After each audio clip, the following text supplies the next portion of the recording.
Mari bersama-sama perkatakan iman dalam Mazmur 91. Dalam lindungan Allah. Orang yang duduk dalam lindungan yang maha tinggi dan bermalam dalam naungan yang maha kuasa akan berkata kepada Tuhan, tempat perlindunganku dan kubu pertahananku, Allahku yang kupercayai.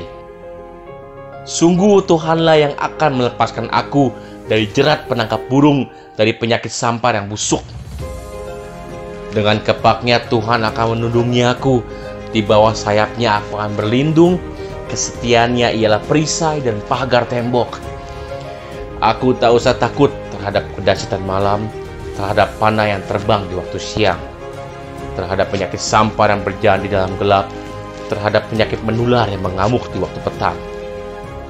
Walau 1.000 orang rebah di sisiku dan 10.000 di sebelah kananku, tetapi itu tidak akan menimpa aku.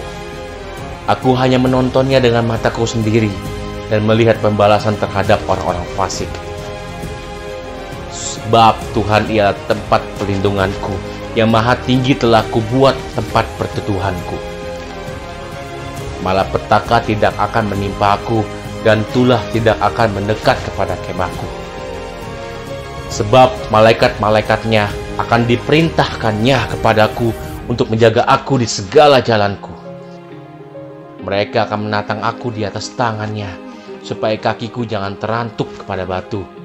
Singa dan ular tedung akan kulangkahi. Aku akan menginjak anak singa dan ular naga. Sungguh hatiku melekat kepada Tuhan, maka Tuhan akan meluputkan aku. Tuhan akan membentengi aku, sebab aku mengenal namanya. Bila aku berseru kepada Tuhan, Tuhan akan menjawab aku.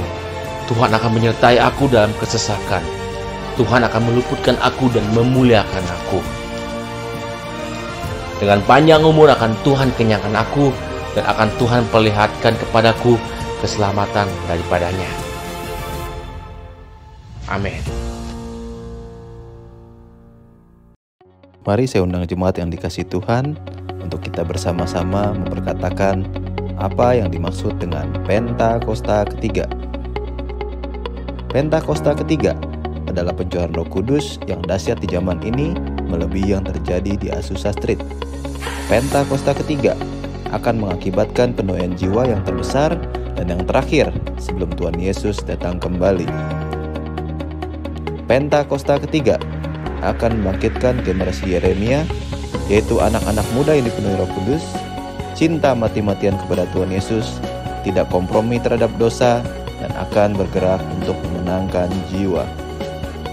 Pentakosta ketiga lahir di Indonesia dan bergerak ke bangsa-bangsa. Gerakan ini dari timur ke barat dan akan kembali ke Yerusalem.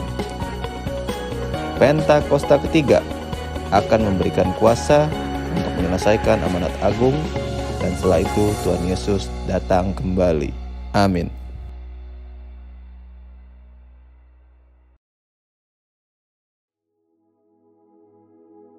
Shalom. Pernahkah saudara mendengar ada orang Kristen yang sengaja tidak mau mengikuti adat istiadat dan budaya dari leluhurnya? Mereka pikir melakukan adat istiadat dianggap dapat mengganggu kerohanian dan terkait dosa okultisme. Sedangkan budaya dari nenek moyang dianggap kuno dan banyak tahayul.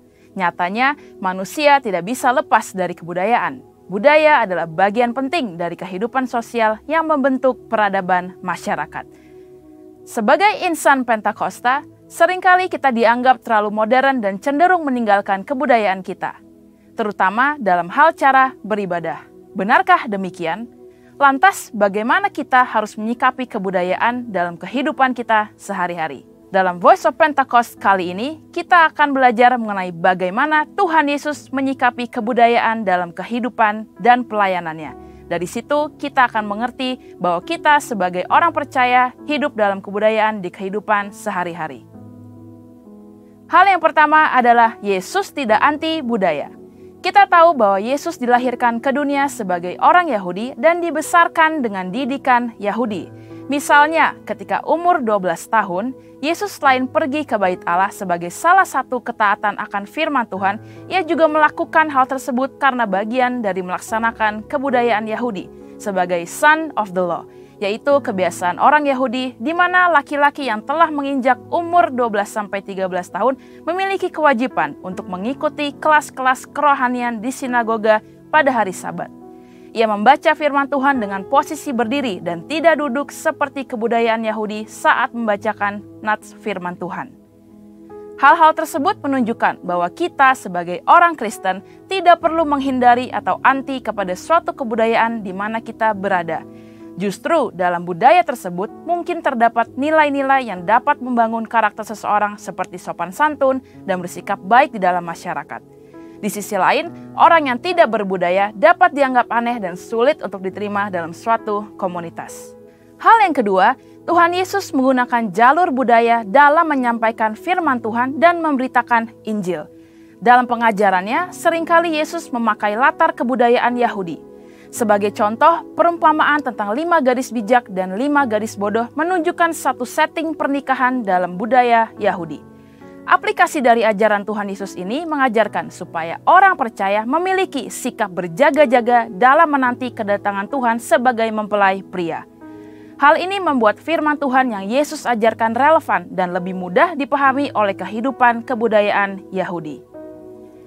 Hal ini juga diajarkan oleh Rasul Paulus. Dalam 1 Korintus 9 ayat 19-23 dituliskan bagaimana Paulus ketika bersama dengan orang Yahudi, ia bersikap seperti orang Yahudi. Di sisi lain, di hadapan orang non-Yahudi, ia bersikap atau berbudaya seperti orang bukan Yahudi. Hal ini membuat Rasul Paulus dapat lebih diterima dalam misinya untuk mengabarkan Injil. Nah, itu kan dulu pada zaman Alkitab. Bagaimana dengan sekarang? Sebagai contoh, tindakan menusukkan sumpit di atas nasi yang ditaruh dalam mangkuk dalam budaya Chinese dianggap tidak sopan karena menyerupai dupa di tempat sembahyang orang meninggal. Sekalipun kita tidak percaya bahwa tindakan tersebut dapat mendatangkan kesialan, namun menjaga sikap dan perilaku sesuai budaya akan memudahkan kita untuk diterima dalam masyarakat dan lebih mudah untuk mengabarkan Injil kepada mereka. Bagaimana merayakan perayaan Imlek? Tidak jarang keluarga Chinese Kristen berdebat mengenai pro kontra dalam cara merayakannya, baik ditinjau dari sisi Kristen dan kebudayaan. Contoh-contoh ini menunjukkan kepada kita bahwa sebagai orang Kristen kita perlu mempelajari, mengerti, dan menghargai budaya yang ada tanpa mengorbankan iman percaya kita. Dengan mengikuti proses tersebut, maka iman kita tetap dapat dipraktikkan dengan benar, tetapi sekaligus ramah terhadap budaya di mana kita berada. Hal yang ketiga, Yesus menjadikan firman Tuhan sebagai landasan dalam berbudaya dan bertradisi. Selain memanfaatkan budaya, Yesus juga memperbarui budaya yang ada agar sesuai dengan kehendak Allah. Sebagai contoh, Yesus mengkritisi tradisi-tradisi yang disalahgunakan untuk mencari keuntungan bagi golongan tertentu. Misalnya, sistem penukaran uang di Bait Allah dan konsep adat istiadat tentang persembahan kepada Allah yang mengabaikan sikap hormat kepada orang tua. Yesus menegur orang Farisi dan ahli Taurat yang mengajarkan adat istiadat buatan manusia namun mengabaikan perintah Allah. Yesus menekankan bahwa motivasi dalam menjalankan suatu tradisi haruslah untuk memuliakan Tuhan, bukan untuk kepentingan pribadi atau golongan. Hal ini sesuai dengan yang Yesus sampaikan bahwa Dia tidak datang untuk meniadakan hukum Taurat atau suatu budaya, tetapi Yesus ingin supaya budaya ada dalam posisi yang tepat, yaitu di atas dasar kasih kepada Allah dan kasih kepada manusia. Saudara, sebagai insan Pentakosta, kita tidak anti budaya. Kita justru dipanggil menjadi agen pembaharu budaya. Untuk penjelasan lebih lengkap dari tim teologi kami, silakan buka link yang ada di atas atau scan QR Code yang tersedia. Tuhan Yesus memberkati.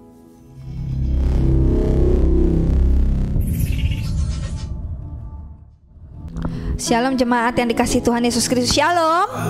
Apa kabarnya hari ini? Dahsyat, luar biasa. Apa kabarnya yang di rumah juga yang menyaksikan via Zoom online? Biar kita boleh beribadah bersama-sama pada siang hari ini. Kita mau siapkan hati kita untuk datang pada Tuhan. Saya mau untuk bangkit berdiri. Kita mau tundukkan kepala kita mau berdoa. Terima kasih Bapa, terima kasih Yesus buat kasih setiamu di dalam kehidupan kami. Kami bersyukur Tuhan punya Allah yang baik seperti-Mu ya Bapa. Kalau kami pada hari ini ada di tempat ini Tuhan, itu karena kasih karunia rencana-Mu dalam hidup kami. Biarkan kami hidup seturut dengan kehendak-Mu ya Bapa.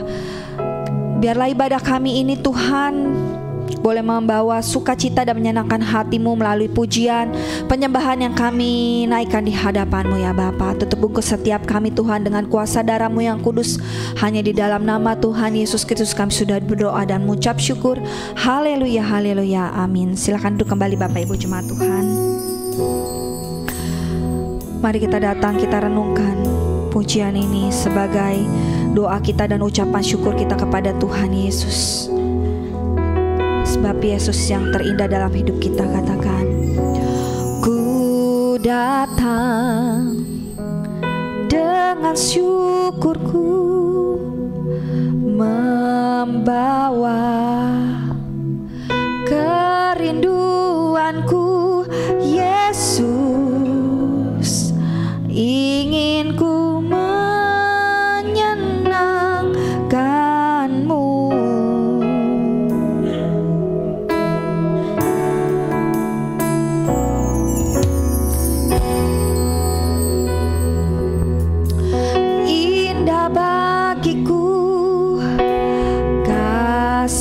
Yang menyelamatkanku. Yesus, inilah persembahanku.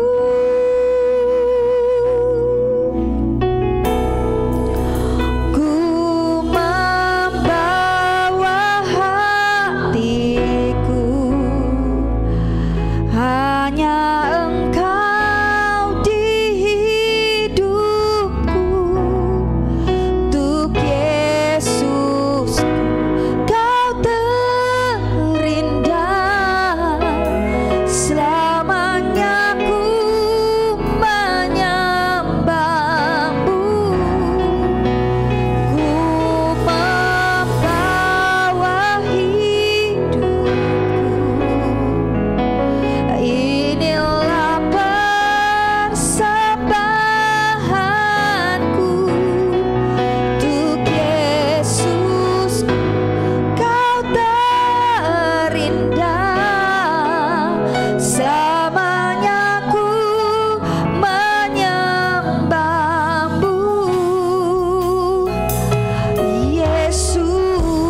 berikan tepuk tangan dan suara-suara buat Allah kita. Kita naikkan pujian ini, katakan, ku datang dengan syukurku, membawa kerinduanku. Yesus, ingin ku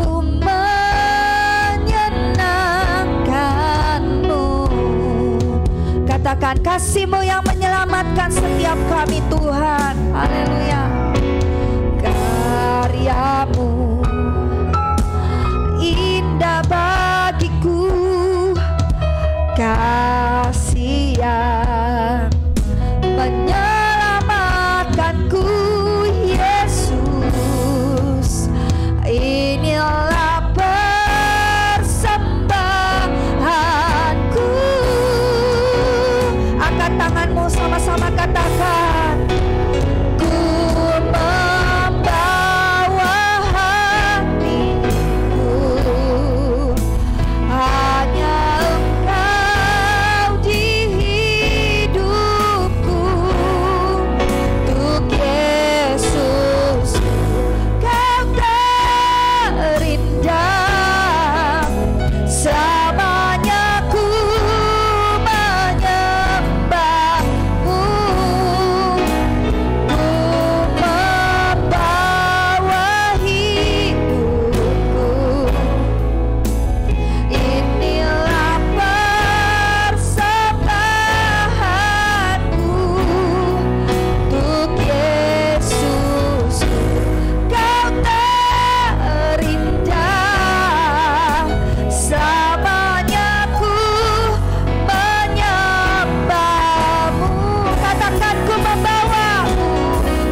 pujian ini dari hatimu yang paling dalam, sebab Dia Allah yang baik.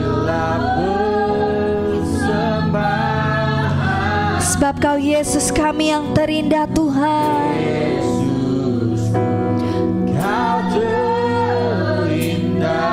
Selamanya menyembah, kami bawa hidup kami Tuhan. Oh, inilah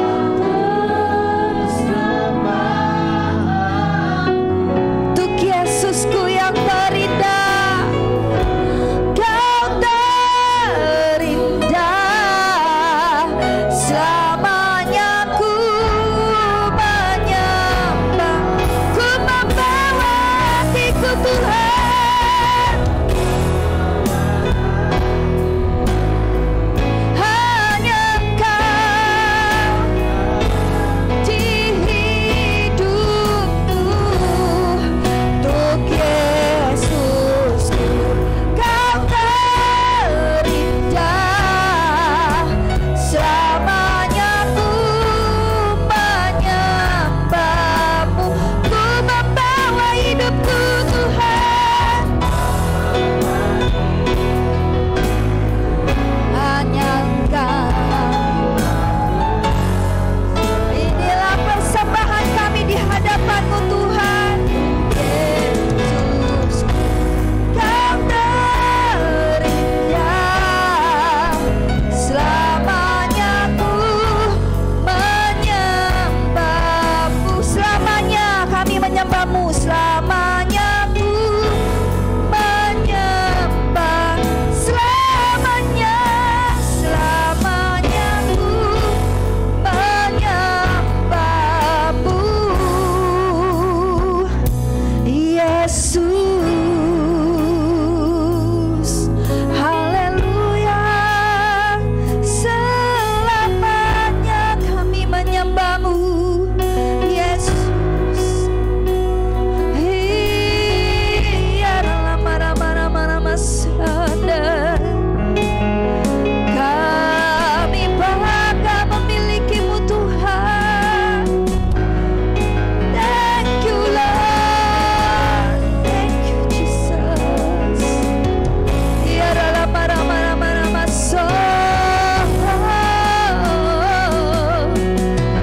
kami bawa setiap hidup kami di hadapan-Mu Tuhan. Kami bawa korban pujian kami di hadapan-Mu Tuhan.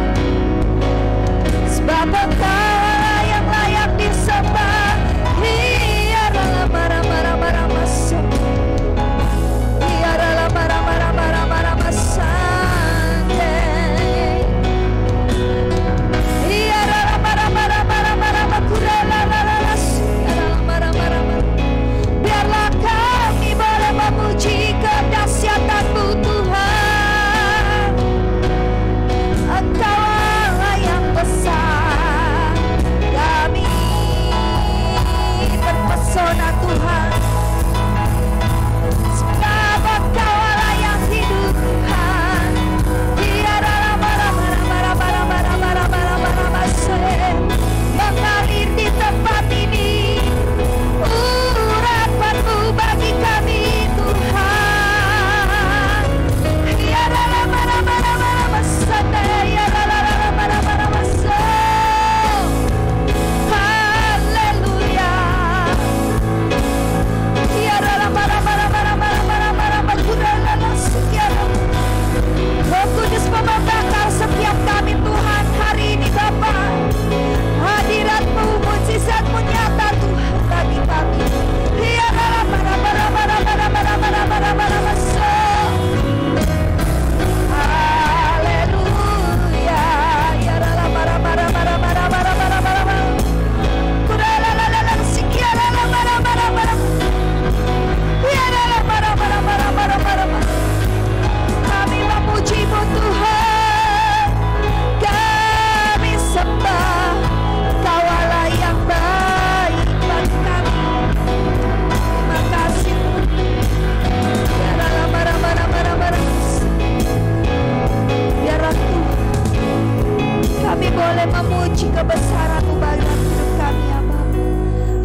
Tuhan, penyembahan kami Tuhan bukan penyembahan yang kosong ya Bapa. Biarlah ini keluar dari lubuk hati kami yang paling dalam Tuhan, karena Engkau terlalu baik dalam kehidupan kami ya Bapa. Terima kasih Tuhan, terima kasih buat karya-Mu dalam hidup kami Bapa. Biarlah kami mau membawa Tuhan hidup kami di dalam tangan-Mu Bapa, sebagai persembahan yang hidup, kudus, dan yang berkenan kepadamu Tuhan. Haleluya Yesus. Thank you Jesus. Haleluya. Dancing my soul, my Savior God, to Thee. Serukan, how great Thou art, how great Thou art, how great Thou art. Oh Jesus, dancing my soul, my Savior God, to Thee. How great Thou art, how great Thou art, how great Thou art. Sama semua untuk bangkit berdiri, angkat tanganmu, katakan, dancing my soul, my Savior God, to Thee. How great Thou art, how great Thou art, how great Thou art, how great Thou art. Oh, dancing my soul, my Savior God, to Thee. Mari serukan, how great Thou art. Sama-sama katakan, kami memuji, kami memuji kebesaran-Mu. Kau Tuhan yang ajaib, ajaib Tuhan. Oh, ajaib Tuhan. Kami memuji Engkau, kami memuji kebesaran-Mu. Katakan, ajaib Tuhan, ajaib Tuhan, ajaib Tuhan, ajaib Tuhan, ajaib Tuhan. Oh, Kau Tuhan ajaib. Haleluya. Berikan sorak-sorai tepuk tangan buat Allah kita. Haleluya. Thank you Jesus. Kau Allah yang ajaib dalam setiap kehidupan kami Tuhan. Haleluya. Tiba saatnya kami mau bersorak, kami mau memuji nama Engkau. Mari semua orang yang percaya sama-sama katakan amin. Shalom Bapak Ibu semuanya, shalom. Kita mau kasih salam dulu samping kanan depan belakang kita. Kita mau katakan Allah kita baik ya, Allah kita perkasa, Dia luar biasa. Sebab kuasanya itu melebihi dari segalanya. Tuhanku maha besar, Tuhanku maha mulia. Yeay.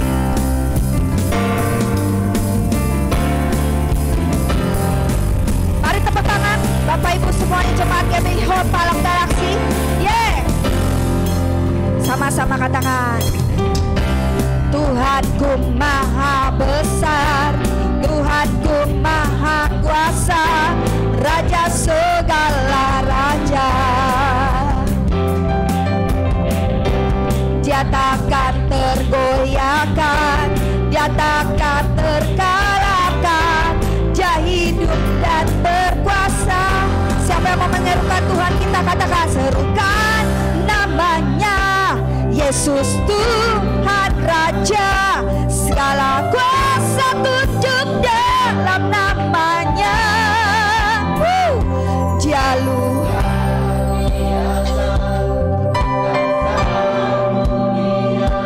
Yesus, nama di atas segala nama. Yes, thank you Jesus. Sama-sama naikkan pujian ini jemaat Tuhan.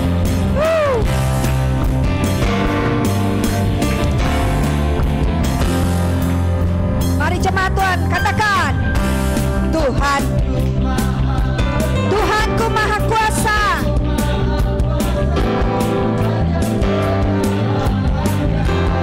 Dia Tuhan yang tidak ada tandingannya, katakan. Dia takkan terkalah, Dia hidup berkuasa.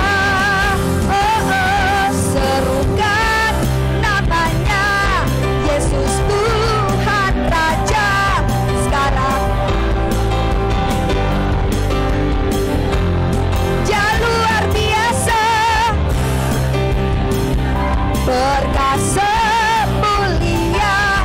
Yesus nama di atas segala nama. Serukan namanya. Tepuk tanganmu di atas kepala Bapak Ibu. Haleluya.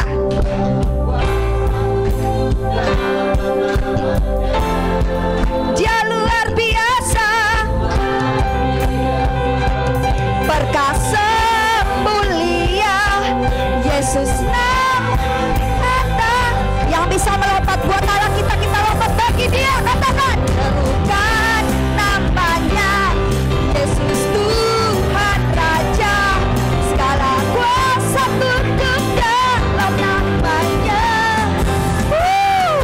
Dia luar biasa, perkasa mulia. Yesus segala nama.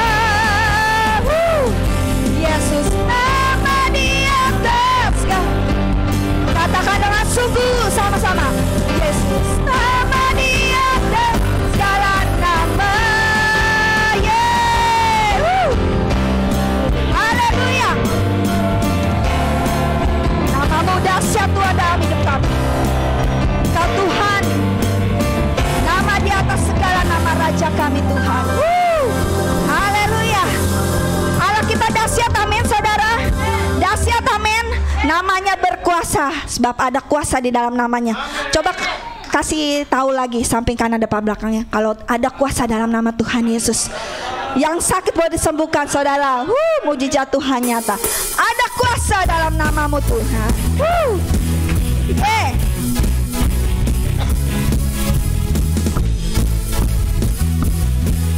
Kau menara yang teguh bagi setiap kami Tuhan.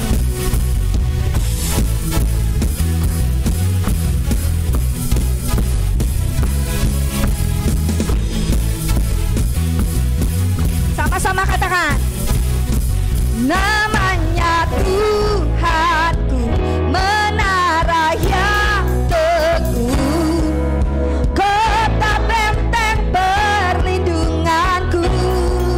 Allah, Allah yang perkasa, Dia Bapa yang kekal, gunung batu keselamatanku.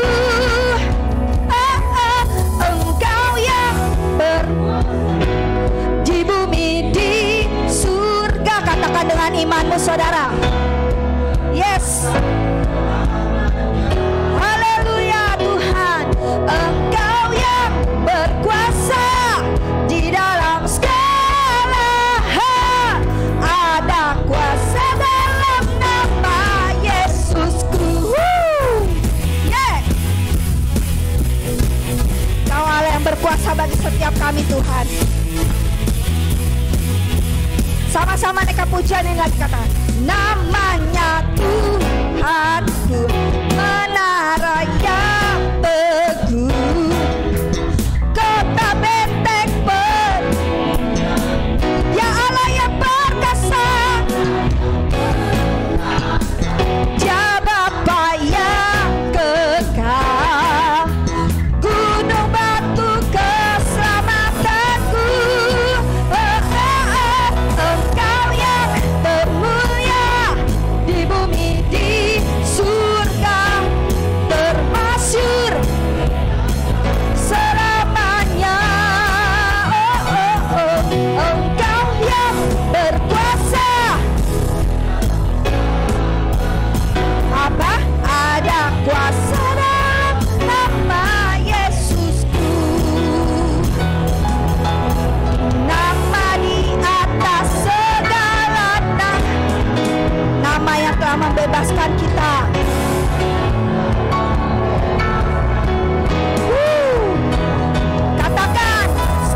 nama Yesus. Ada kuasa dalam nama Yesusku. Haleluya. Thank you Tuhan. Kau dahsyat Tuhan. Kau Allah kami yang hebat dan perkasa. Haleluya. Sekali lagi berikan tepuk tangan buat Allah kita. Serukan kau dahsyat Tuhan, kau baik ya Bapa. Silakan kembali jemaat Tuhan. Haleluya. Saya melihat semuanya di sini bersukacita di dalam Tuhan. Amin. Biarlah kita boleh menyenangkan hati Tuhan lebih lagi ya. Haleluya. Tiba saatnya kita memberikan persembahan kita yang pertama. Persembahan ibadah yang pertama, yang amplop berwarna putih. Kita boleh persiapkan Bapak Ibu. Kita mau berdoa, kita mau tundukkan kepala. Kita mau bersatu di dalam doa. Terima kasih Tuhan. Kami bersyukur Tuhan. Pujian kami boleh kami naikkan di hadapan-Mu. Biar pujian kami boleh menyenangkan hati-Mu lebih lagi ya Bapa. Bapa yang baik, Kau sebentar kami mau memberikan persembahan kami ya Tuhan. Biarlah Tuhan Engkau yang memberkati tangan-tangan umat-Mu di tempat ini berlipat-lipat kali ganda Tuhan.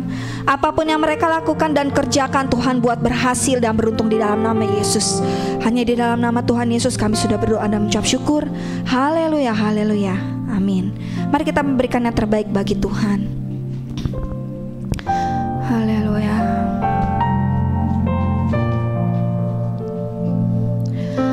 Kasih-Mu layakkan seluruh hidupku, mampukan ku melakukan yang Kau inginkan. Tak bisa ku terlepas, Kau menggenggam tanganku, ingin lebih mengenal pribadi-Mu. Kasih-Mu layakkan seluruh hidupku, mampukan ku melakukan yang Kau inginkan. Tak bisa ku terlepas, Kau menggenggam tanganku, ingin lebih mengenal pribadi.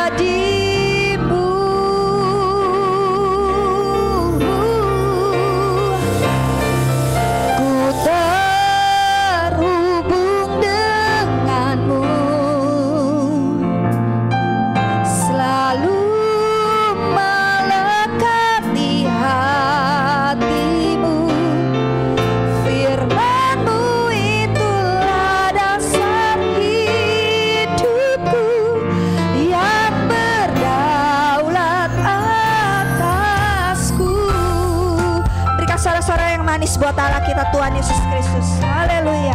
Mari jemaat Tuhan katakan, kasih-Mu. Yes, haleluya Tuhan. Mampukan setiap kami Tuhan yang Kau inginkan. Tak bisa ku terlepas, Kau menggenggam tanganku, ingin lebih mengenal pribadi-Mu. Ku terhubung denganmu, selalu melekat di hatimu.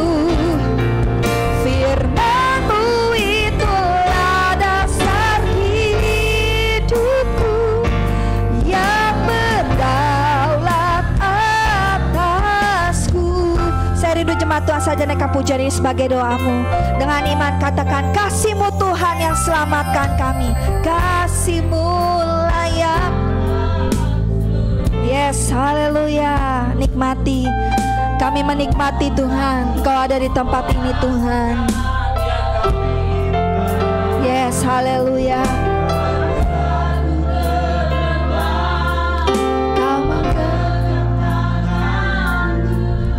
Ingin lebih mengenal pribadi-Mu. Ku tahu Jagalah hati-hati anak-anak-Mu Tuhan. Selalu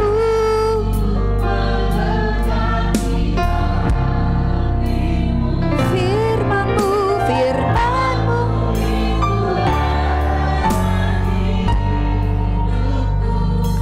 yang berdaulat atasku terhubung. Saya mana semua untuk bangkit berdiri, angkat tanganmu kepada Tuhan. Nanti saya serahkan kepada hamba. Selalu melekat di hatimu, firman-Mu itulah dasar hidupku yang berdaulat atasku terhubung denganmu. Selalu melekat di hatimu, firman-Mu itulah dasar hidupku yang berdaulat atasku. Firman-Mu itulah dasar hidupku yang berdaulat atasku. Firman-Mu itulah dasar hidupku yang berdaulat atasku.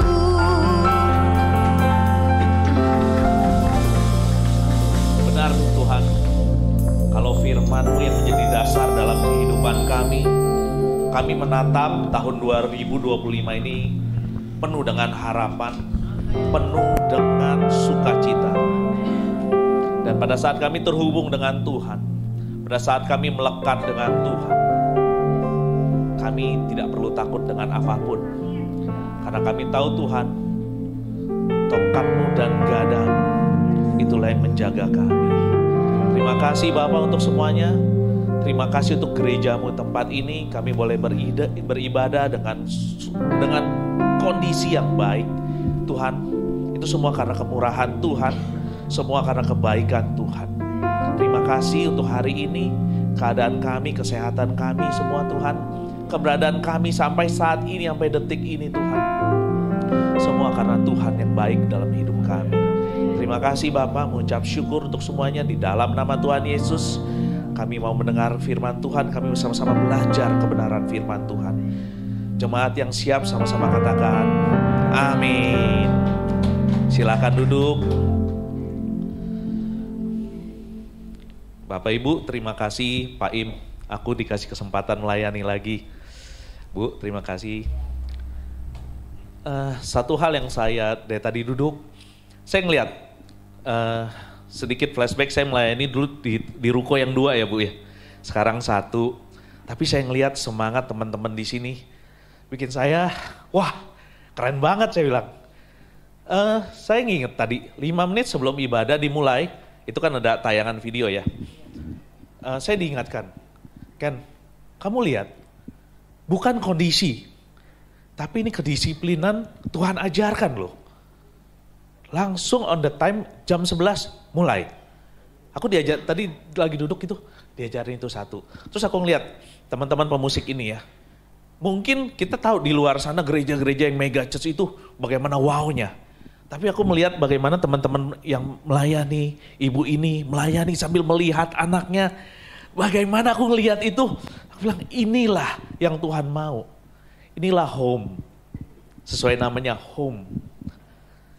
Tuhan benar-benar tadi duduk, aku bilang aduh Tuhan. Ini yang selama ini mungkin orang hilang rohnya di dalam kita ibadah ya. Cuman sekedar mewah-mewahan, musik yang meriah, suasana yang meriah, habis itu pulang bye-bye. Bye-bye, nggak dapat itunya, nggak dapat soulnya. Jadi Bapak Ibu bersyukurlah. Saya senang sekali boleh ada tempat ini. Ya, walaupun beginilah, saya bilang inilah rumah. Ya, jadi Bapak Ibu, inilah rumah Bapak Ibu. Terus bersemangat melayani, terus semangat beribadah tempat ini. Ya, tempat ini saya percaya tetap jadi berkat dan akan jadi berkat yang luar biasa. Bapak Ibu, tahun 2025 kita tahu dapat visi dari Gembala Sidang kita bahwa tahun 2025 adalah tahun penuaian. Yang percaya sama-sama katakan bersama saya, tahun 2025 adalah tahun penuaian.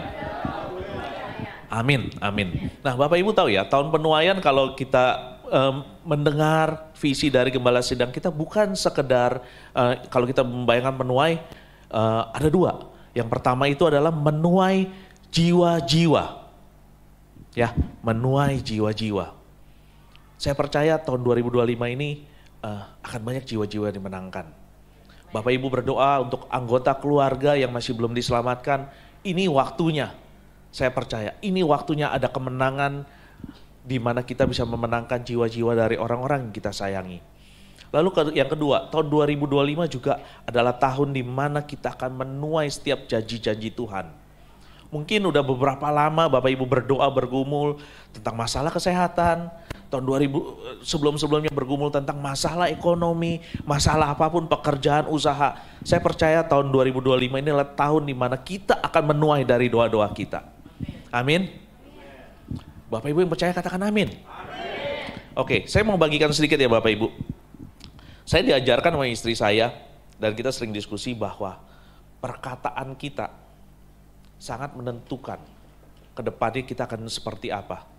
Jadi saya sekarang banyak berubah kata. Pekerjaan saya setiap sehari-hari itu adalah sebagai seorang influencer. Nah istriku kadang-kadang, kok hari ini, minggu ini gimana? Udah ada? Begitu saya katakan tidak, belum. Tidak, belum, langsung diganti. Setiap perkataan-perkataan itu diganti dengan satu perkataan-perkataan positif. Nah saya juga berharap Bapak Ibu kalau mendengar sesuatu yang baik langsung kita antusias katakan amin, langsung kita ambil itu karena kita selalu mengatakan hal-hal yang baik dalam kehidupan kita, amin. Oke, berbicara mengenai penuaian, saya ada siapkan slide, mungkin Kevin bisa bantu ya Vin. Oke.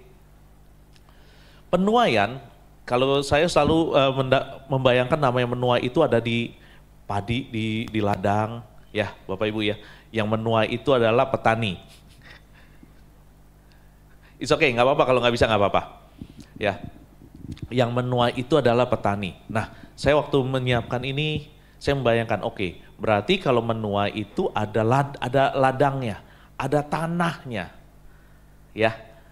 Nggak mungkin kita menuai sesuatu yang nggak jelas. Berarti pertama-tama ada tanahnya. Lalu kedua ada bibitnya. Oke, sekarang saya bahas pertama tentang tanah. Tentang tanah. Bapak Ibu, saya lalu membaca referensi di googling ya. Kita sekarang sangat mudah, AI sudah ada, yang Meta, langsung kita bisa lihat juga. Lalu tentang googling. Nah, tanah sebelum ditanami sesuatu, ini Pak Wisnu lebih ahli nih, ya. Nah, tanah sebelum ditanami sesuatu, jadi ini kalau kita pembebasan lahan, kalau dulu di daerah ya, tanah itu bisa dibakar. Untuk dibebaskan dulu istilahnya dibakar semua. Nah, waktu tanah ini sudah dianggap, oke, ini saya mau nanam di sini. Jadi tanah itu pertama-tama akan dibersihkan. Namanya land clearing. Ya, tanah itu dibersihkan dulu. Nah, karena tanah itu ya ada gulma, ada kerikil, ada rumput liar, ada banyak macam hal-hal yang itu bisa menghalangi nanti pertumbuhan. Sehingga jadi proses pertama tanah supaya siap untuk ditanam itu adalah tanah itu harus dibersihkan.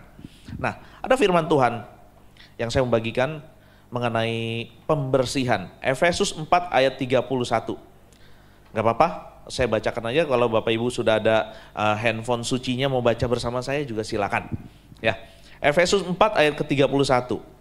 Segala kepahitan, kegeraman, kemarahan, pertikaian, dan fitnah hendaklah dibuang dari antara kamu.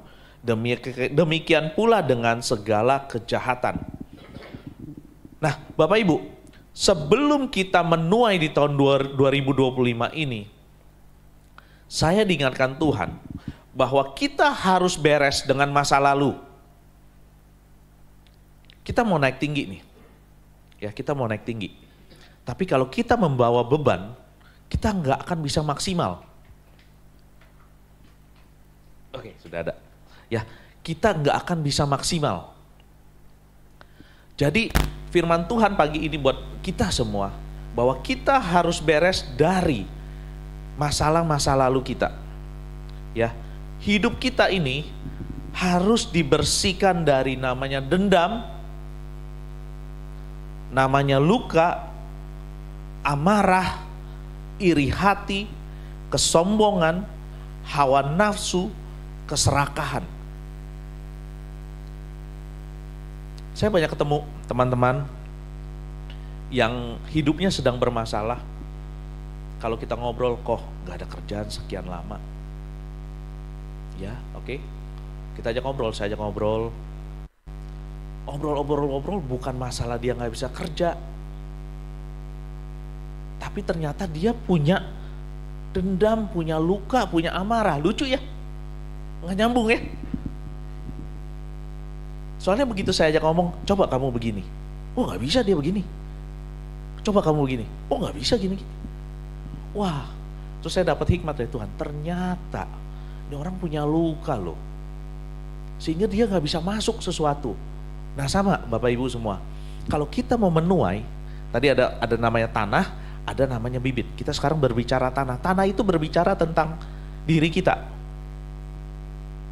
Ya, Bapak Ibu bereskan dulu. Dari namanya tuh tadi, ini boleh diklik selanjutnya. Ada di bawahnya yang tadi saya katakan.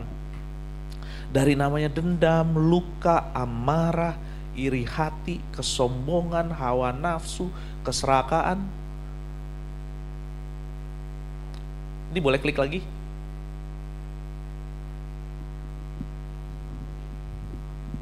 Oke. Kelebihan kayaknya nih. Kelebihan betul. Oke, nah.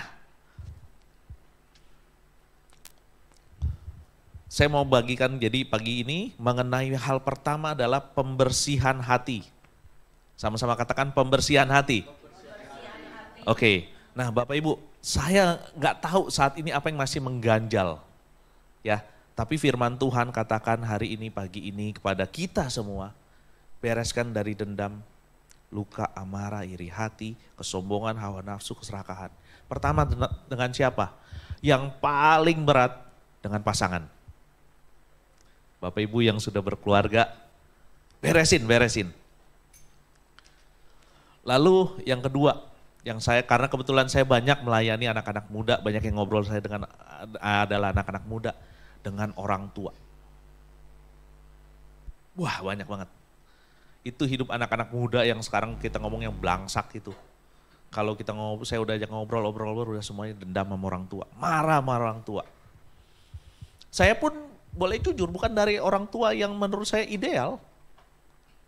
Enggak ideal. Sampai tadi pagi saya terima kabar kurang enak, aduh. Itu sampai saya doa sama Tuhan, aku gak mau terintimidasi. Pergi enak, pas sampai di mobil tadi kok begini, dapat berita. Saya pun jujur aja, bukan dari orang tua. Kalau ngomong orang tua, aduh kalau boleh milih nggak kayak gitu kali. Tapi kita harus berjalan, menerima itu semua, dan berdamai dengan keadaan. Mungkin saya nggak tahu pernah bersaksi atau nggak tempat ini, bahwa dulu lagi saya marah, saya pernah ngacungkan golok kepada papa saya. Saking marahnya. Tapi saya udah melakukan pemberesan, udah beres. Jadi waktu terima tadi sempat terintimidasi, jujur terintimidasi. Tapi hati saya minta damai, Tuhan damai. Saya gak mau marah, karena saya udah beres. Bapak Ibu semua sini yang punya masalah dengan orang tua, yuk beresin. Jadi dengan pasangan udah ya, beresin lah. Ngobrol baik-baik, di meja makan atau di kamar ngobrol, yuk kita damai, suami istri pegangan tangan doa. Saling mengampuni. Apalagi kalau udah punya anak, repot loh. Anak-anak hanya mengharapkan melihat orang tua, papa, mama itu damai-damai. Nah kalau kita rumah tangga masih muda udah ribut-ribut. Apa yang kita tanam kepada anak? Nah di sini kan banyak yang masih muda pasangan. Yuk berdamai sama suami istri, sama orang tua. Nah kita kan kayaknya seumuran semua nih ya. Masih punya orang tua, damai. Ini Ini orang tua bilang, papa ke mama kalau telepon taunya marah-marah, Saya cuma bilang nanti kalau udah gak ada yang telepon kamu baru berasa. Sekarang emang kayaknya gak enak kok gue diginin terus ya. Nikmati, karena bukan satu kebetulan kalau Tuhan izinkan kita lahir dari orang tua yang demikian. Kenapa? Tuhan juga memproses kita. Kalau kita menang dari proses itu, Tuhan akan membawa kita jadi berkat buat orang tua, memenangkan jiwa-jiwa mereka. Kita pelayanan di sini, kalau hidup kita di hadapan orang tua kita, dia lihat, percuma kamu jadi Kristen, percuma kamu melayani, percuma kamu ke gereja setiap minggu. Bagaimana kita bisa menangkan?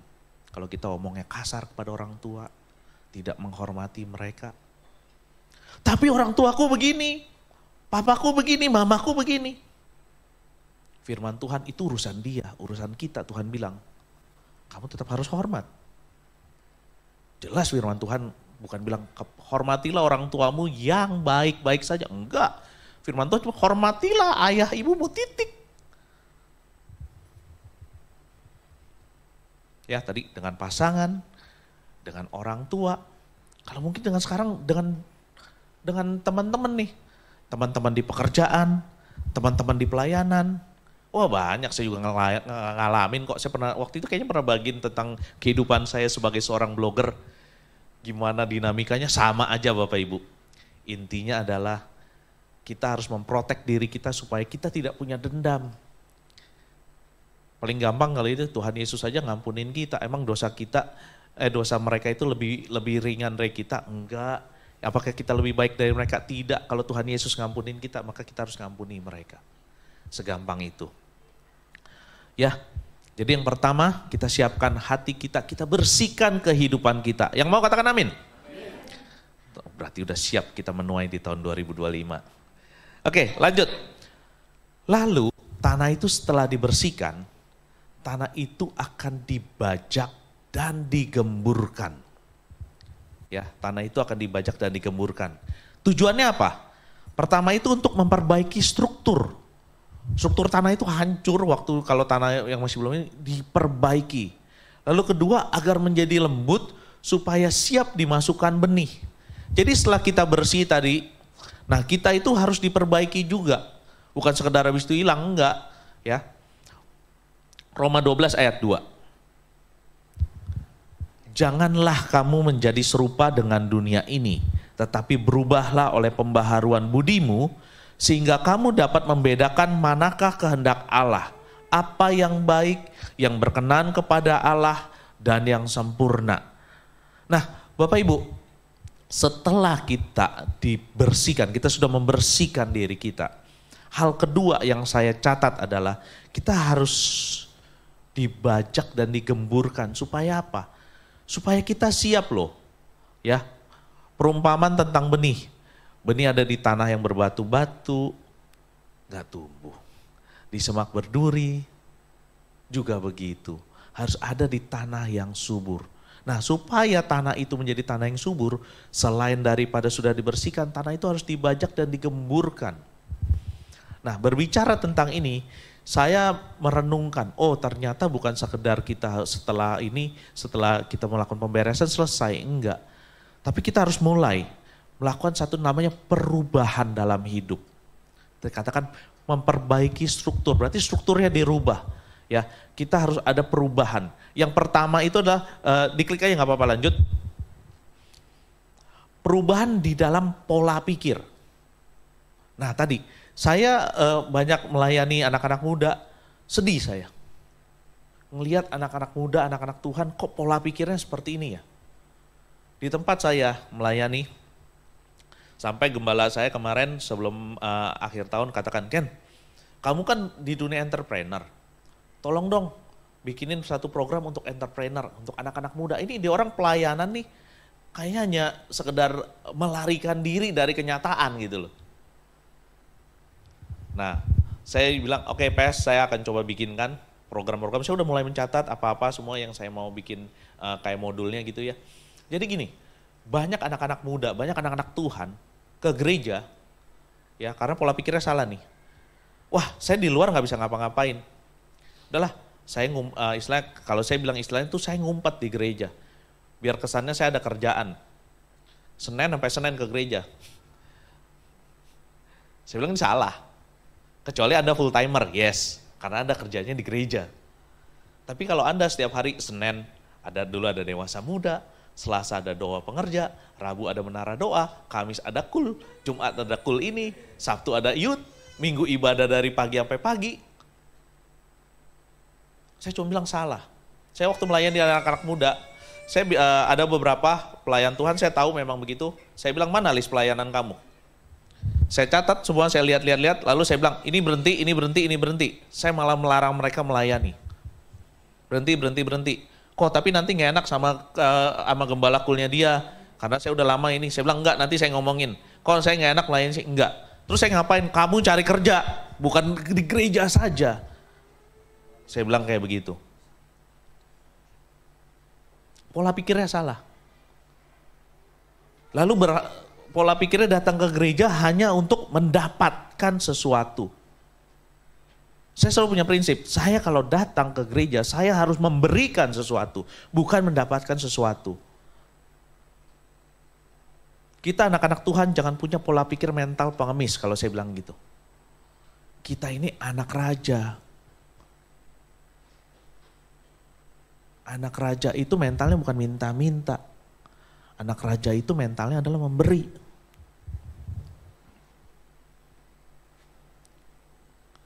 Kita jangan punya mental korban, mental victim. Tapi kita harus punya mental pemenang karena firman Tuhan katakan kita itu lebih daripada pemenang. Amin.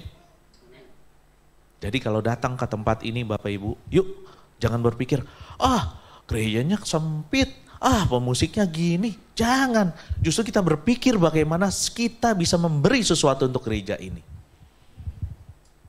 Dulu saya melayani waktu Pak Im masih jadi, sampai sekarang juga masih mentor saya sih. Melayani sering datang di Kali Besar dulu, gak beda jauh sama ini. Tapi kita semua yang melayani sana begitu antusias. Ya sampai saya pernah bangga-banggain loh. Kita waktu Natalan, ini kan masih suasana Natal, masih belum lewat jauh ya. Natalan, pohon Natal kita gak kalah sama yang di mall. Nah waktu kita datang ke gereja besar, kita cuma bilang gereja kita boleh kecil, tapi pohon Natal kita gak kalah, mereka kalah jauh dari kita. Kenapa? Kita orang semua waktu itu pelayan-pelayan Tuhan datang. Karena kita memang ya udah kita cuma dari segini, yuk kita kerjakan baik-baik. Kita semua tuh datang ke pasar pagi, mikul-mikul, karena duit kita terbatas kan, gak mungkin pakai ini, mikul-mikul beli, naik bajai, senggol-senggolan, udah kita kerjakan itu semua. Tanpa hitung-hitungan yang, ya karena apa? Kita mau gereja kita menjadi rumah yang indah, rumah yang baik. Jemaatnya sama aja begini, nggak beda jauh. Itu ada satu legacy, ada satu peninggalan kalau kita lihat dulu kita pernah melakukan ini.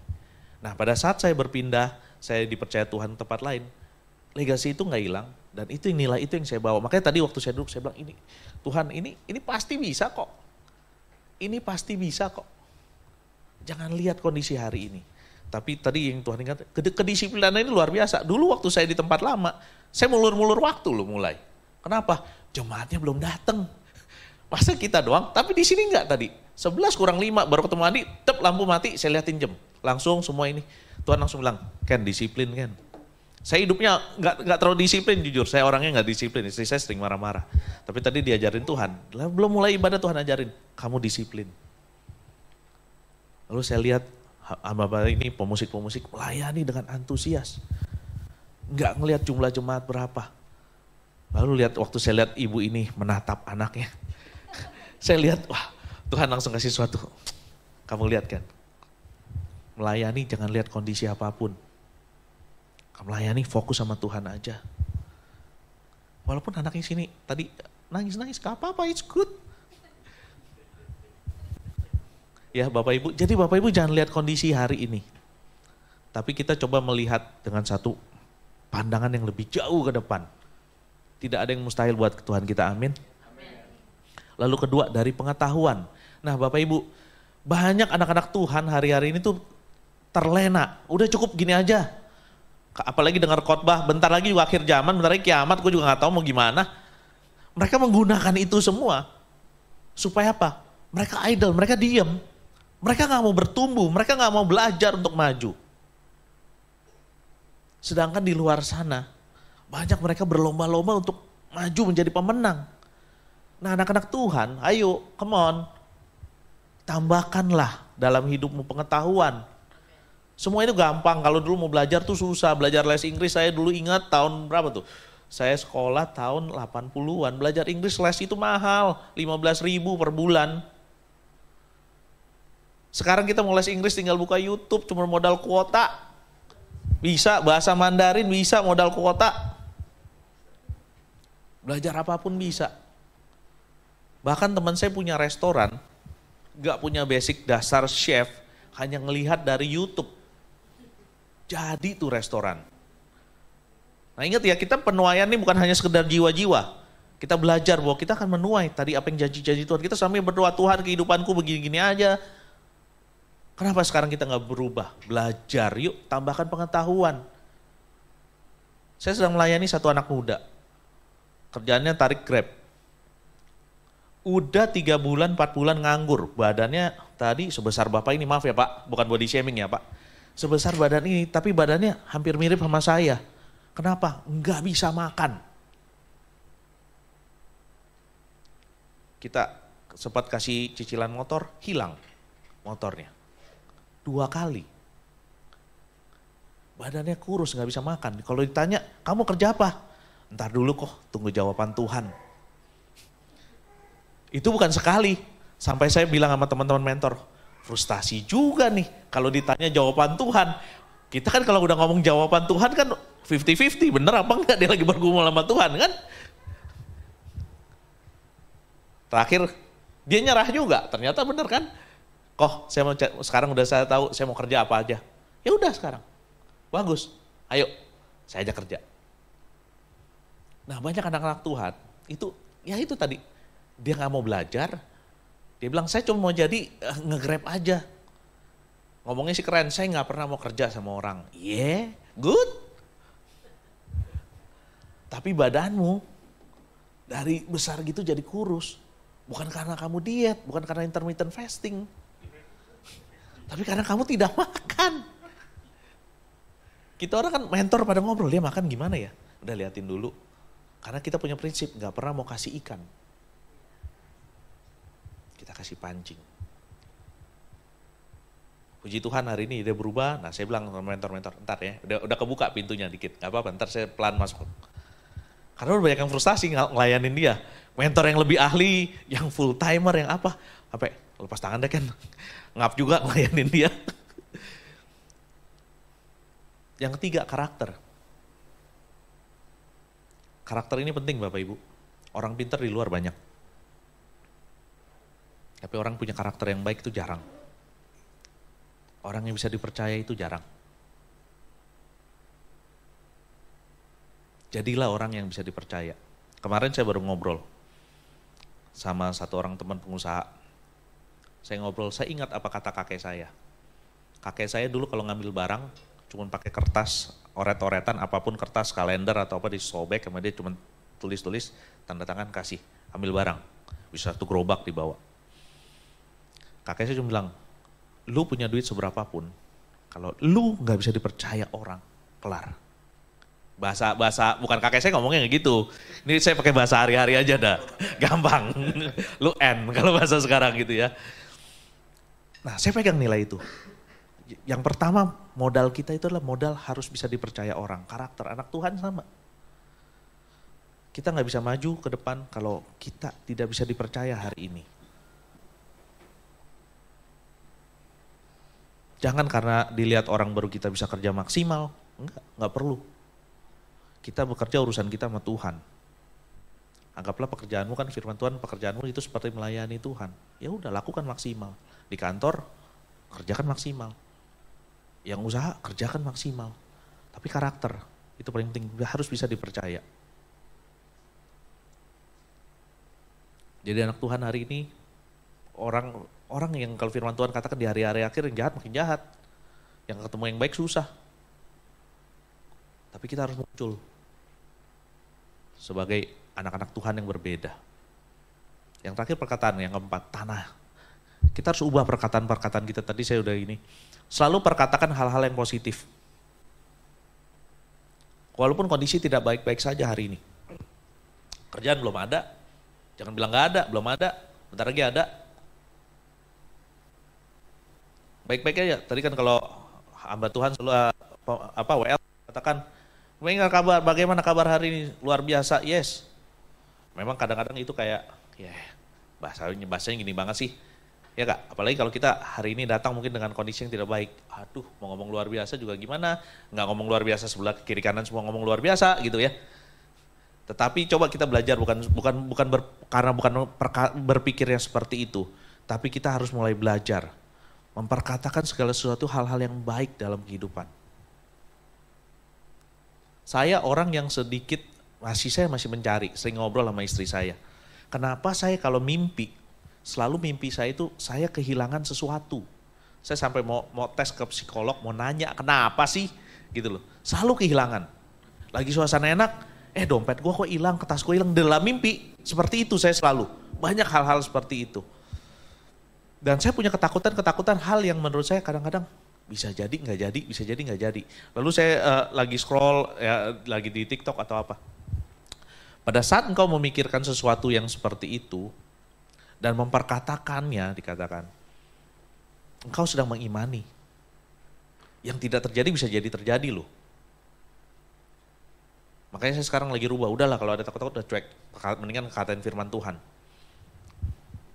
Saya diajarkan bagaimana berdoa sekarang, kalau berdoa itu jangan meminta, tapi mengklaim. Saya lagi terus belajar tentang hal ini. Jadi Tuhan aku minta dijaga ini enggak, langsung kita klaim. Karena kita sudah mendapatkan pada saat Tuhan Yesus sudah wafat di atas kayu salib, sudah selesai kata Tuhan. Nah saya lagi belajar memperkatakan itu, jadi langsung saya klaim, hari ini aku adalah orang yang sangat diberkati Tuhan. Kalau bangun tidur udah memperkatakan itu, karena Tuhan Yesus sudah mati di atas kayu salib, menebus dosaku, jadi aku nggak bisa lagi diintimidasi bahwa aku adalah orang berdosa tidak berhak. Banyak anak-anak Tuhan berkata seperti itu kan, bahwa kita karena melakukan dosa kita tidak diberkati. Itu salah. Enggak, Tuhan nggak pernah kayak gitu. Tuhan bilang udah selesai kok. Tuhan cuma bilang beresin dosamu. Kita banyak berpikir kayak gitu, sehingga perkataan-perkataan kita kalau ditanya orang, gimana lu? Iya nih, gue lagi susah kemarin karena gue bikin dosa kayak gini. Salah. Tuhan gak bilang kayak gitu. Kita mulai memperkatakan. Gimana bisnis? Baik-baik saja. Aduh lagi susah hari ini nih, ya susah lah semua pada kayak gitu ya. Bisnis sekarang nih, ekonomi lagi turun, pajak naik 12%, bla bla bla. Perkataan kita hanya seperti itu. Kenapa kita tidak rubah? Gimana bisnis? Fine. All good. Hasilnya walaupun kenyataannya kayak gimana, tenang aja. Itu perkataan iman kita terjadi. Saya melewati itu semua dari COVID, saya pernah bagi kesaksian sini juga. Melewati itu semua sampai hari ini. Jadi kalau ditanya gimana, saya pasti lewatin itu semua. Saya pasti memperkatakan firman Tuhan selalu. Oke, itu masalah mengenai kondisi hati. Yang pertama kita harus dibersihkan dari masa lalu, dendam semua. Lalu kedua kita harus banyak belajar, merubah pola pikir, merubah pengetahuan kita, karakter, perkataan. Lalu selanjutnya menuai itu berbicara setelah di tanah, kedua ada faktor bibit. Ya, ada faktor bibit. Nah, itu berbicara sumber bibit yang baik, yang pertama pasti. Saya tanya sama teman saya pengusaha, pengusaha memang punya kebun durian mungkin ada 200 pohon lebih. Ya di daerah itu daerah mah Pantai Anyer sana dikit lah gitu, 4 jam dari sini. Lihat bibit durian yang bagus kayak gimana. Kan tanam durian 5-10 tahun. Dia cuma bilang pertama, cari sumbernya. Cari sumbernya yang baik. Cari dari orang yang dipercaya, yang biasa jual bibit yang baik. Karena kita nggak pernah tahu, 5 tahun itu nggak kelihatan loh, tanam pohon cuma di setiap bulan itu 100 juta. Hanya untuk pengairan pupuk. belum kelihatan pohonnya tumbuh atau apa, hasilnya durennya itu manis atau kayak gimana nggak pernah tahu. Saya cuma tanya gimana cara cari bibit duren, cari sumbernya yang baik. Sama mungkin kalau sekarang banyak ya binatang ya, pet gitu ya, siapa breedernya, siapa indukannya, certified atau tidak, kurang lebih kan kayak begitu kan. Nah sama, bibit yang baik. Filipi 4 ayat 8. Jadi akhirnya saudara-saudara, semua yang benar, semua yang mulia, semua yang adil, semua yang suci, semua yang manis, semua yang sedap didengar, semua yang disebut kebajikan dan patut dipuji, pikirkanlah semuanya itu. Nah tadi kita sudah mempersiapkan tanah, ya hidup kita dengan baik. Sekarang bibitnya, sumber bibit yang terbaik adalah firman Tuhan. Makanya Bapak Ibu, baca firman Tuhan. Baca firman Tuhan. Jadi kita sebenarnya yang memilih nih. Ya, tadi sumber bibitnya yang kita pilih, kita yang pilih. Apa yang mau kita masukkan dalam kehidupan kita? Apakah kita memasukkan semua yang benar, semua yang mulia, semua yang adil, semua yang suci, semua yang manis, semua yang sedap dengar, atau kita memasukkan hate, kebencian. Jadi itu kita tentukan. Sumber bibit yang baik sudah pasti firman Tuhan. Tetapi ini kita mau masukkan atau enggak, sekarang kita pilih nih. Apa yang kita pilih untuk dimasukkan dalam kehidupan kita. Bapak Ibu tiap hari saya percaya di sini scroll TikTok. Ada yang enggak? Kan? Pasti semua scroll TikTok. Nah, kalau kita lagi scrolling, ya ini handphone pasti kita bawa setiap hari. Pasangan kita ketinggalan di rumah bodo amat, handphone kita ketinggalan, kita gelisah. Benar gak? Benar gak? Benar ya? Ketawanya paling kenceng pasti benar. Pasangan bodo amat ketinggalan mah. Tapi handphone ketinggalan tuh udah pasti dah kita gelisah. Nah handphone kita waktu kita scroll, apa yang kita cari di sana? Ayo, ada yang bisa? Apa yang kita scroll? Hal-hal yang baik, gosip, atau hate. Bahkan netizen mungkin, yang ngomongin yang makin ada komen yang paling enak, ditambahin terus komennya, disundul terus ya. Itu pilihan. Itu pilihan. Jadi poinnya masalah bibit adalah, alangkah baiknya kalau handphone yang kita gelisah kalau kita tinggalkan, kita pakai untuk mencari kebenaran firman Tuhan, untuk menambah pengetahuan kita. Belajar firman Tuhan, banyak kok. Setiap hari kita bisa ibadah sekarang, 24 jam, 7 hari. Mau ibadah di gereja mana, cuma pakai jempol kita nyampe. Jadi nggak perlu kita antrian-antrian, ngedaftar dulu, register biar untuk bisa duduk, nggak perlu. Sekarang tinggal pakai jempol kita bisa ibadah di mana. Mau di Indonesia, di Amerika, sebutkan. Cuman jempol modalnya. Dan kita bisa belajar firman Tuhan dari hamba-hamba Tuhan, tinggal pilih. Nggak suka tinggal cut, cari lagi yang lain. Kan seperti itu kehidupan kita sekarang kan. Atau malah kita ada gosip, ada ini, makin seru kita cari. Ini dia nih. Makin kita tambah-tambahin komennya, biar katanya FYP, biar lewat gitu ya. Kita cari sumber yang baik, yang kita masukkan. Saya kadang-kadang sekarang kalau udah ketemu teman-teman yang ngobrol yang enak, saya tinggalin aja. Ngapain dengerin gosip, gak penting juga. Ngegosipin orang gak ada keuntungan buat saya. Kalau kita gosip dapat cuan, gak apa-apa. Kalau enggak udah lupakan. Kalau saya sekarang prinsipnya kayak gitu. Ya, pertama tadi bibit, cari sumbernya. Sumber bibit yang baik hanya satu, yaitu firman Tuhan. Mendekatlah kepada Tuhan. Kalau lagunya tadi terhubung dengan Tuhan. Jangan cari dari sumber yang lain, sesat. Ya. Lalu kedua, masalah bibit itu berbicara tentang lingkungan. Ya.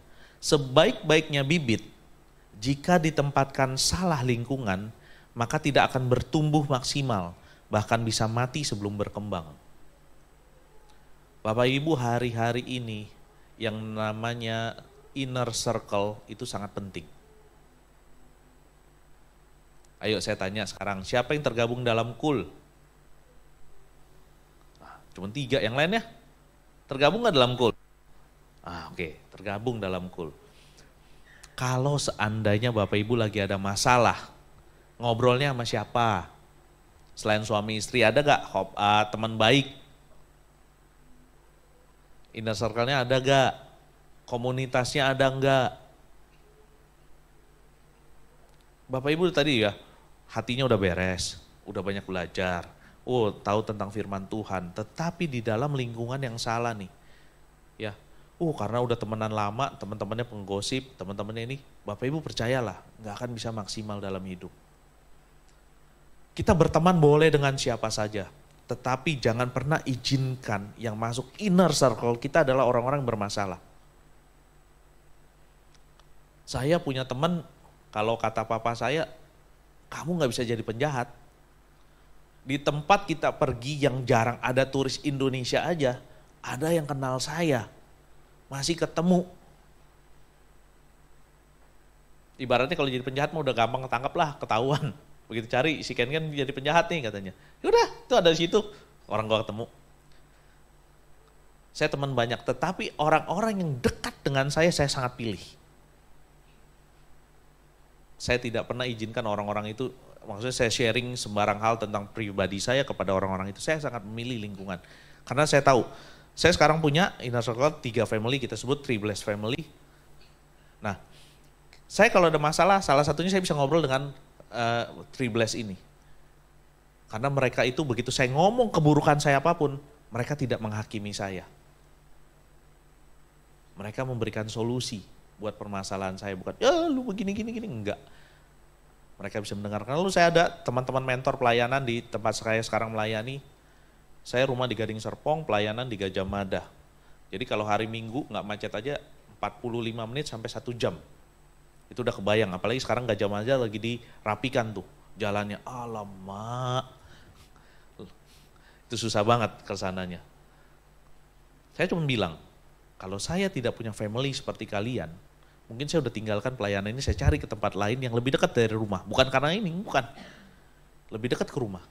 Tapi saya punya family, saya punya teman-teman mentor, kayak begini mungkin tim musik, itu jadi satu grup saya, jadi setiap kita pulang ibadah kita ngobrol bersama, mikirin bagaimana nih pelayanan kita, saling support, gimana tadi misalnya sini masalah gimana cara kita nolong.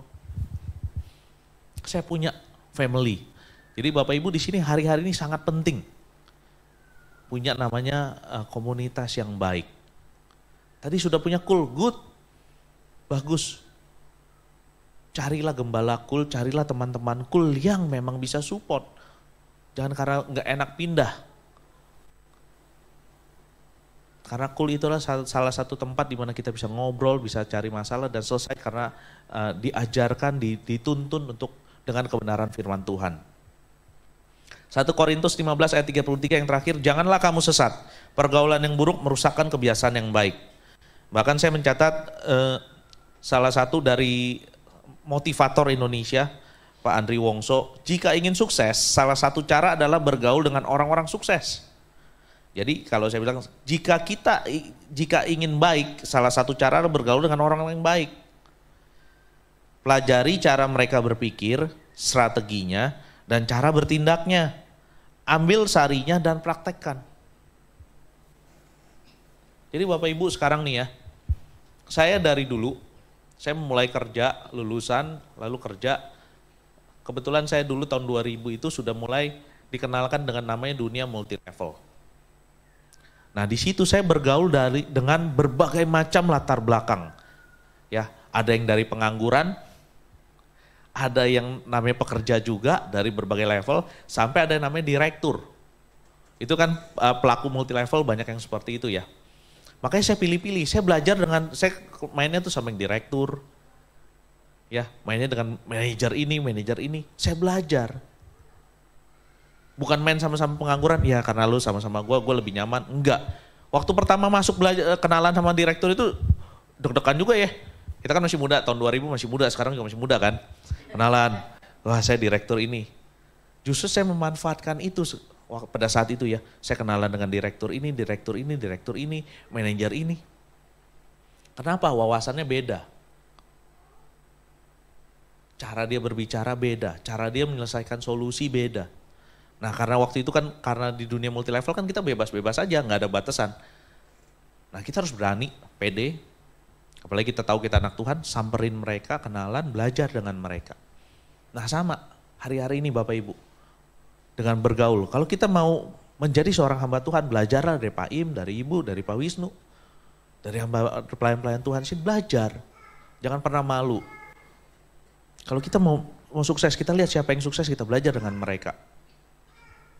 Kenalan, belajar. Dan jangan salah pilih lingkungan. Kalau hari ini Bapak Ibu mungkin bilang, aduh lingkungan gue udah keburu salah nih. Tinggalkan. Saya kalau tidak tinggalkan lingkungan bermain saya dari teman-teman kecil, hari ini saya tidak berdiri di tempat ini. Teman-teman bermain saya kecil itu sudah banyak yang mati overdosis, sudah nggak tahu sekarang kemana. Katanya dulu ada di penjara, habis itu hilang kemana. Teman main, dari kecil, tetangga. Saya nyaman dengan mereka, nyaman. Nah wong dulu kalau kita telanjang bareng, mandi bareng ya mandi aja gitu kan, dari kecil kita. Kalau hari ini Bapak bilang, aduh udah gak enak kalau tinggalin mereka. Tinggalin kalau mereka itu adalah lingkungan yang negatif. Ubah lingkunganmu. Jangan merasa tidak enak. Termasuk WA group. Ya kita kadang-kadang sekarang ada di WA group yang salah. Tinggalin, left group. Bilang handphone saya memorinya penuh, bye-bye.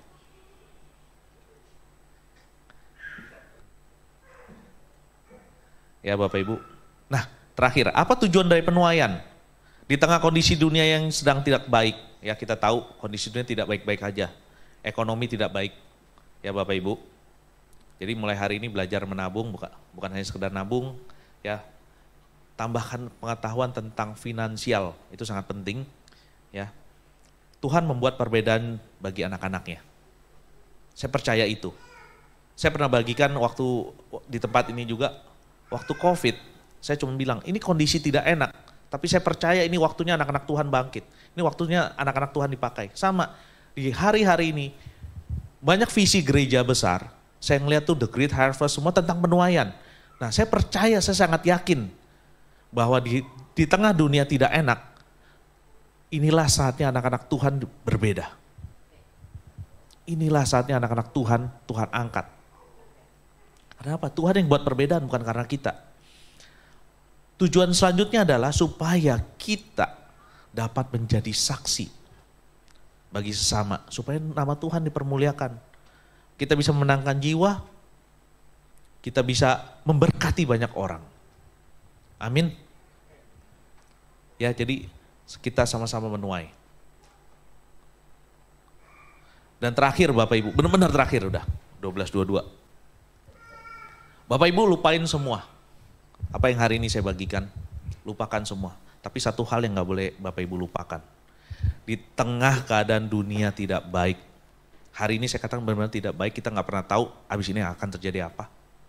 Ya, selalu ingat bahwa Tuhan selalu baik, bahwa Tuhan selalu menyertai, bahwa Tuhan tidak pernah meninggalkan kita. Jadi hari ini khotbah boleh lupakan, ingat yang terakhirnya aja itu. Ya, bahwa Tuhan itu baik, Tuhan itu selalu menyertai, Tuhan tidak pernah tinggalin kita. Jadi jangan pernah nyerah dengan keadaanmu hari ini. Ingat, Tuhan gak pernah tinggalin kita. Kalau kita ada sampai hari ini, dan kita bilang sama Tuhan, Tuhan aku mau end, mau selesai aja. Tapi kalau kita masih bilang kita masih ada sampai hari ini, saya cuma bilang, itu bukan titik, koma. Karena Tuhan baik. Tuhan masih percaya bahwa engkau sanggup melewati ini semua, jangan lari. Dan Tuhan cuma bilang, aku menyertai engkau. Amin. Mari kita tundukkan kepala. Bapak di surga, terima kasih untuk hari ini, terima kasih karena kami tahu Tuhan sedang mempersiapkan kami masuk dalam suatu penuaian yang besar. Bahwa kami anak-anak Tuhan akan dibuat berbeda oleh Tuhan sehingga dunia akan melihat siapa Tuhan kami, siapa Allah kami. Bukan karena kuat gagah kami, bukan karena kekuatan kami, tapi karena Tuhan yang berada di depan kami, Tuhan yang membela kami. Satu hal, kami sama-sama berdoa.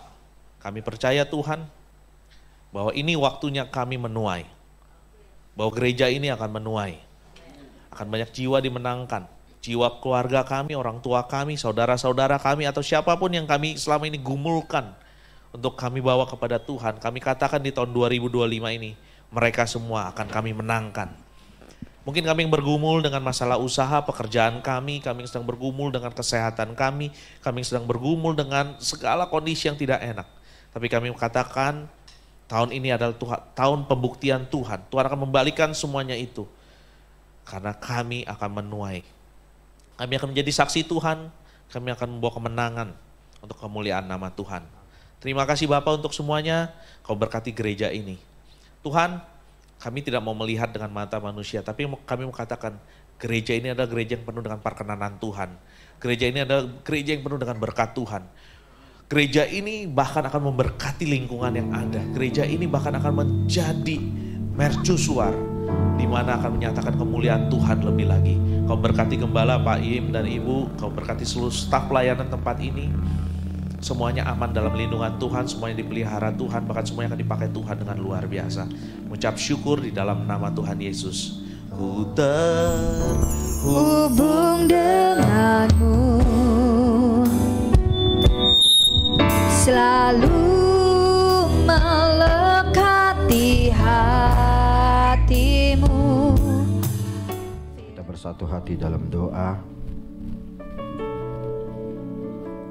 Haleluya. Bapa, kami sungguh bersyukur Tuhan. Terima kasih untuk firman-Mu Tuhan. Dan sebentar kami akan memberikan persembahan misi Tuhan. Agar persembahan misi ini agar dapat kami kelola melalui gereja-Mu ini untuk kemuliaan nama Tuhan. Biar nama-Mu yang ditinggikan dan dimuliakan. Terima kasih Tuhan, biar kami memberikan dengan hati sepenuh sukacita. Di dalam nama Tuhan Yesus. Haleluya. Amin. Silakan duduk kembali. Oke, saya akan menyampaikan pengumuman. Bapak Ibu mohon disimak. Bahwasannya untuk setiap agenda kita, kegiatan selama seminggu ke depan ini kita akan libur ya. Kita akan libur dimulai dari doa pagi libur, doa Selasa libur, doa wanita libur, kul hari Kamis pun libur, akan kembali aktif di minggu depan kembali. Baik itu untuk pengumuman. Dan sebentar Bapak Ibu kita akan berdoa syafaat. Saya undang kembali bangkit berdiri, kita akan bersatu hati berdoa syafaat. Haleluya. Bapa, kami sungguh mengucap syukur untuk anugerah-Mu Tuhan, untuk semua kebaikan-Mu. Kau membawa kami ke dalam hadirat-Mu dari awal, pertengahan hingga menjelang akhirnya Tuhan. Biarlah Tuhan kami berdoa khusus untuk hamba-Mu Bapak Pendeta Ken yang telah menyampaikan isi hati-Mu. Tuhan, Kau berkati Kau Ken Tuhan dimanapun dia berada, dalam segala kegiatan aktivitasnya Tuhan, terutama dalam pekerjaan Engkau yang membuat berhasil dan beruntung.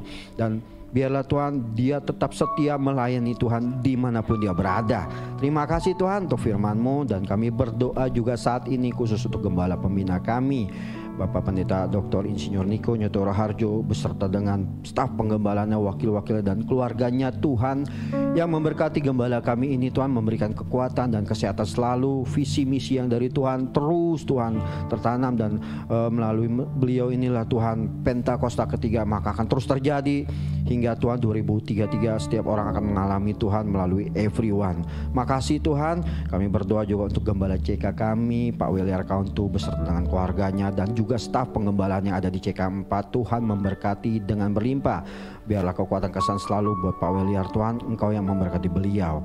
Makasih Tuhan. Saat ini kami berdoa khusus untuk gembala kami Pak Immanuel Stopo bersama dengan Bu Helen bersama dengan keluarganya.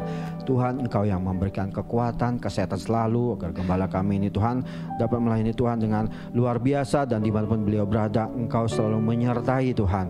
Visi misimu dan boleh ada buat kami semua jemaat-Mu Tuhan. Engkau pakai dengan luar biasa juga wakil gembala Pak Wisnu beserta dengan keluarga. Engkau memberikan kekuatan, kesehatan selalu jamaah beliau Tuhan, berikan penyertaan-Mu selalu. Dan Tuhan, kami berdoa saat ini untuk semua terutama untuk bangsa negara kami Indonesia. Damailah Indonesiaku. Dan kami berdoa untuk presiden, wakil presiden beserta dengan seluruh jajaran kementerian yang ada, hingga Tuhan perangkat daerah yang terdekat. Engkau memberkati bangsa negara kami ini agar mereka menjadi bangsa yang mengasihi dan menghormati nama Tuhan, terutama takut akan Tuhan. Kami berdoa Tuhan juga untuk penuaian jiwa Tuhan. The Great Harvest ini Tuhan, kami berdoa Tuhan agar Tuhan penuaian jiwa ini Tuhan dapat menjangkau setiap orang, baik dewasa maupun anak-anak Tuhan, baik tua maupun muda. Semua mereka boleh mengalami Tuhan secara otentik sebelum kedatangan-Mu yang kali kedua Tuhan. Dan kami berdoa saat ini khusus untuk pemilik gedung gereja di mana kami beribadah Tuhan. Engkau yang memberkati orang ini Tuhan, Engkau yang membuat berhasil dan beruntung. Biarlah Tuhan kasih karunia-Mu ada bagi pemilik gedung gereja ini. Makasih Tuhan, terima kasih Bapa. Kau memberkati juga lingkungan gereja kami berada, RW 17 Ruko 1000 ini, agar kiranya Tuhan Yesus memberkati semua Tuhan pengurus RT RW, berikan keamanan, kerukunan dan damai sejahtera selalu. Kami berdoa saat ini untuk setiap para pelayan-Mu, hamba-hamba-Mu yang sudah mengambil bagian WL, imam musik, tim multimedia, sekolah minggu, aser, pendoa, dan kami semua Tuhan yang telah melayani-Mu Tuhan pada hari ini. Biar kiranya Tuhan yang memakai dan mengurapi kami lebih lagi. Makasih Tuhan, dan saat ini kami berdoa untuk semua jemaat-Mu yang hadir onsite maupun melalui online. Tuhan memberkati jemaat-Mu GB Home Palem Galaxy. Tuhan Yesus sembuhkan mereka yang sakit, kuatkan mereka yang lemah, hiburkan mereka yang susah, dan buka jalan bagi mereka yang mengalami jalan buntu. Makasih Tuhan, makasih biar kiranya Engkau yang akan mengabulkan dan menjawab setiap doa kami. Dan sebentar kami akan menerima berkat melalui hamba-Nya. Kekasih-kasih Tuhan, ulanglah dan bawalah berkat. Kiranya berkat yang berlimpah-limpah dari Allah Bapa yang Maha Kuasa, yaitu berkat kesehatan, berkat kekuatan. Diberkatilah keluargamu, diberkatilah usahamu, diberkatilah segala yang kau lakukan. Dan cinta kasih yang sempurna dari Yesus Kristus, penyertaan yang manis bersama dengan Roh Kudus, kiranya menyertai saudara dan saya hari ini sampai kekal selama-lamanya. Setiap kita yang percaya sama-sama katakan amin. Kiranya Engkau